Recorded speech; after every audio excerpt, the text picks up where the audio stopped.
So అంతటి విజ్ఞానవంతులు కాబట్టి ఇప్పటికైనా మీరు తప్పులు అందరూ చేస్తారు. సో జరిగింది తప్పని ఒప్పుకొని ఇటువంటి విధానాలకి స్వస్తి పలకండి.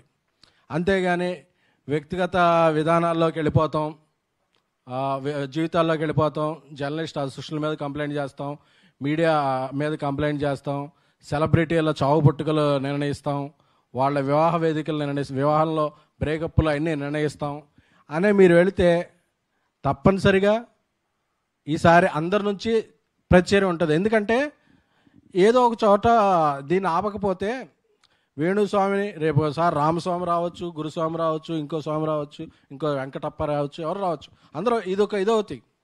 సో అలాగే కొన్ని యూట్యూబ్ ఛానళ్ళకు కూడా స్వీయ నియంత్రణ అవసరం. ఎందుకంటే ఎవరైనా చెప్తే దాన్ని పెట్టుకుని మీరు హెడ్లైన్స్ పెడతాం వల్ల ఓకే వస్తున్నారు కదా, వాళ్ళు చెప్తున్నారు కదా అని చెప్పి ఇలాంటి వాళ్ళు ఎక్కువ ఇదవుతారు. అది డిఫరెంట్ టాపిక్, దాని గురించి వేరేసారి మాట్లాడుకుందాం. కానీ బట్ ఇది తప్పు, ముమ్మాటికి తప్పు జరిగినప్పుడు జర్నలిస్ట్ అసోసియేషనే కాదు, ఫిల్మ్ అండ్ ఫెటర్నిటీ నుంచి కూడా రెస్పాన్స్ వస్తుంది. అందరూ ఖండిస్తారు. ఎందుకంటే మీరు చెప్పినవన్నీ తప్పైనాయి సార్.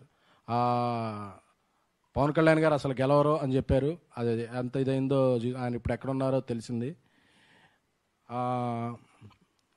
ఇండియా ఆ రోజు మీరు చాలా వీడియోలు పెట్టారు అప్పుడు క్రికెట్ గురించి, అందుకే అందరూ హ్యాపీ కూర్చుంటే ఓడిపోయింది.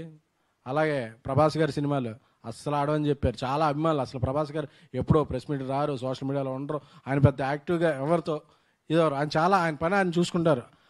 ఆయన అభిమానులు కూడా చాలా బాధ పెట్టారు. తీరా చూస్తే ఇండియాస్ బిగ్గెస్ట్ హిట్ అయింది ఈరోజు కలికి.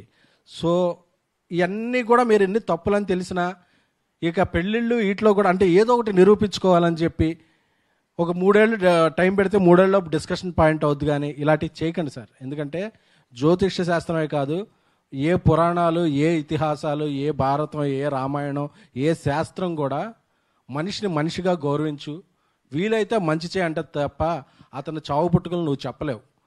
అంత శాస్త్రం తెలుసుకున్న వాళ్ళైతే ఇప్పుడు వీటిలో మీరు జైలుకి వెళ్తారా వెళ్ళరా, మిమ్మల్ని ఎవరన్నా బయట ఎలాంటి చెప్పినా ఫ్యాన్స్ కొడతారా కొట్టరా, ఇలాంటి ఒక పోల్ నిర్వహించండి. దాంట్లో ఏమొస్తుందో చూసి అది రిజల్ట్కి ఏమవుద్దో అది చూడండి ఒకసారి. ఎందుకండి బాగుందాం, అందరం బాగుందాం. మీకు అలాంటివి నిజంగా విద్యలు తెలుసుంటే దాన్ని మంచిగా ఉపయోగించండి.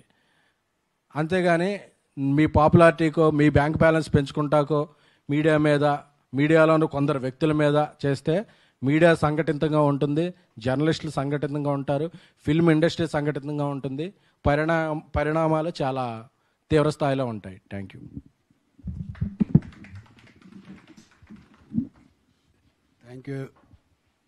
Thank you SKN. Actually SKN చెప్పిన దానికి కంటిన్యూషన్ ఇదేంటంటే నిజంగా జాతకం తెలుసుంటే మొన్న లాస్ట్ 2 months బ్యాక్ కేరళలో వరదలు వచ్చి చాలామంది ప్రాణ నష్టం కూడా జరిగింది. ఇలా జరుగుతున్న ముందు చెప్పుంటే ఇంక ఎక్కువ పూజించేవాళ్ళు అండి.